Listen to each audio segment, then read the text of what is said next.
the single reason why most schools remained shut was because the CDC was telling them they had to keep kids 6 feet apart. If CDC had said you have to keep kids 3 feet apart, then a lot of schools would have been able to open. And in fact, when the Biden administration wanted to open schools in the spring, this past spring, they got the CDC to change that guidance from 6 feet to 3 feet. And you're right, the 6 feet was arbitrary. The 6 feet was arbitrary in and of itself. But if the administration had focused in on that, they might have been able to affect a policy that would have actually achieved their outcome. But that policy-making process didn't exist.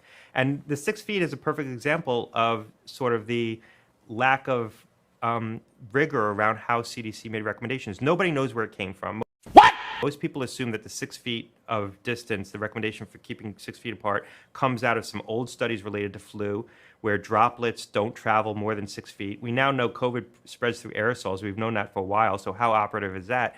The initial recommendation that the CDC brought to the White House, and I talk about this, was 10 feet.